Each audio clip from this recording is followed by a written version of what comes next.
Manager साहब, मैं पास दिखाकर ही अंदर आया हूँ और आप मुझसे इस तरह की बात नहीं कर सकते हैं। मैं क्या कर सकता हूँ और क्या नहीं कर सकता हूँ ये तुम मुझ पर ही छोड़ दो। मैंने जितना कहा है तुम सिर्फ उतना करो, मुझे पास दिखाओ। इस ऑक्शन में सिर्फ बड़े बड़े लोग ही आए हैं। तुम किस बड़े परिवार का हिस्सा हो? मैनेजर ने तंज कसते हुए पूछा। अरे मैनेजर साहब, ये किसी परिवार का हिस्सा क्या होगा? ये तो मामूली सा घर जमाई है। इसकी तो खुद के घर पर भी कोई इज्जत नहीं है। नील ने मौका देखते ही ताने बरसाने शुरू कर दिए। अच्छा, एक मामूली सा घर जमाई मतलब घर का नौकर, और अकड़ तो देखो जैसे किसी राजा का बेटा हो। मैनेजर ने नील का साथ देते हुए जवाब दिया। देखिए, अब आप अपनी लाइन क्रॉस कर रहे हैं। लाइन क्रॉस कर रहा हूं? अभी तक तो मैंने कुछ किया नहीं है बच्चे। एक तो तुम्हारे पास इस ऑक्शन में आने का कार्ड नहीं है, जबरदस्ती इस ऑक्शन में घुस आए, और अब मुझे ही समझा रहे हो। पास दिखाओ वरना मैं तुम्हें यहां से धक्के मारकर बाहर भी निकालूंगा और गार्ड से खातिरदारी अलग से करवाऊंगा। मैनेजर की आंखें ये बात कहते हुए लाल हो चुकी थीं। मैनेजर की गुस्से भरी आवाज सुनते ही गौतम ने अपने कोट की जेब से 2 गोल्डन वीआईपी पासेस निकालकर उसके हाथों में रख दिए और आसपास खड़े लोगों को देखने लगा। गौतम की जेब से निकले पासेस देखते ही ऑक्शन में खड़े लोग एक बार फिर आपस में बात करने लगे। नील, रिया और पीयूष के तो मानो पैरों तले जमीन ही खिसक गई। उन तीनों को अपनी आंखों पर यकीन नहीं हो रहा था। साथ ही मैनेजर भी अपने हाथ में गोल्डन वीआईपी पासेस देखकर हक्का बक्का रह चुका था।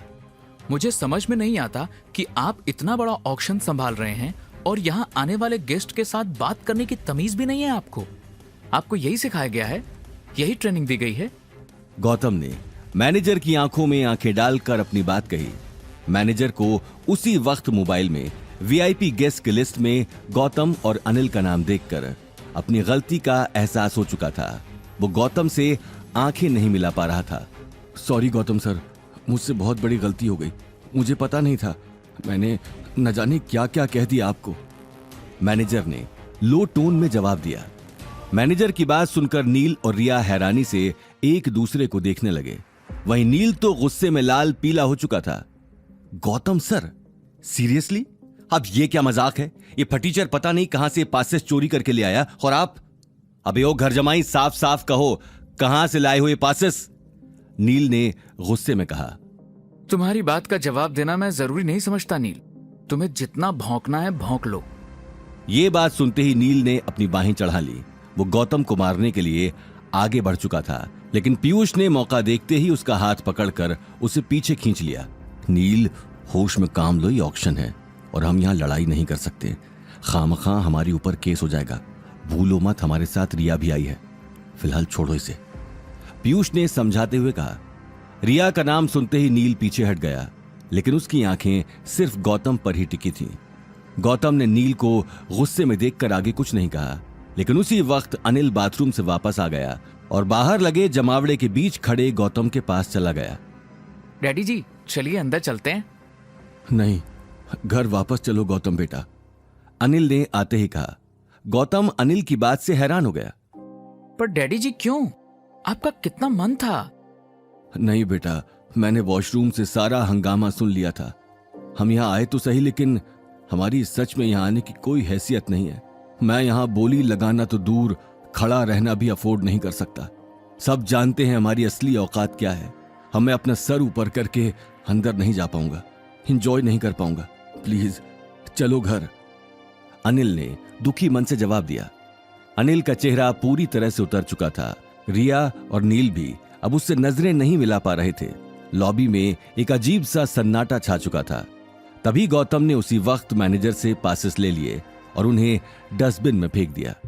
ये देखते ही मैनेजर के साथ साथ सारे लोग शॉक्ड हो गए। कितने महंगे पासेस गौतम ने 1 सेकंड में फेंक दिए। गौतम ने एक नजर सभी को देखा और अनिल के साथ अगले ही पल वहां से निकल गया। गौतम और अनिल के जाने के काफी देर बाद भी नील को अपनी आंखों पर यकीन नहीं हो रहा था कि गौतम इतनी आसानी से ऑक्शन छोड़कर जा चुका था, क्योंकि इस ऑक्शन के लिए लोग बहुत दूर दूर से आए हुए थे और बहुत सारे लोगों को इस ऑक्शन के पासेस तक नहीं मिले थे। लेकिन कुछ ही देर में ऑक्शन पूरी तरह से शुरू हो चुका था। गौतम और अनिल के जाने की बात लोगों ने दिमाग से निकाल दी थी। सभी अपनी अपनी सीटों पर बैठ चुके थे। लेकिन अभी भी आगे आगे 2 सीटें खाली ही पड़ी थी जो गौतम और अनिल छोड़कर गए थे। नील अपने आसपास देख ही रहा था कि तभी उसकी नजर एक खूबसूरत लड़की पर चली गई जिसने अपने बाल खोल रखे थे और चेहरे पर चश्मा लगाया हुआ था। नील उसे ऊपर से नीचे तक देखने लगा। अबे ये कौन है अब? नील ने धीमी आवाज में पीयूष से पूछा। अरे तुम इसे नहीं जानते? यही तो आज की ऑक्शन की वीआईपी गेस्ट है। इसका नाम याशी अग्निहोत्री है और ये उदयपुर के मशहूर बिजनेसमैन की बेटी दीपशिखा की पीए है। उसका सारा ध्यान यही रखती है। इसके कॉन्टैक्ट्स बहुत ऊपर तक हैं। बहुत पावरफुल लेडी है भाई। पीयूष ने समझाते हुए जवाब दिया। आगे की कहानी जानने के लिए देखिए अगला एपिसोड सिर्फ पॉकेट एफएम के यूट्यूब चैनल पर और रॉयल वारिस के सारे एपिसोड्स को सुनने के लिए डिस्क्रिप्शन में दी लिंक से डाउनलोड करें पॉकेट एफएम ऐप।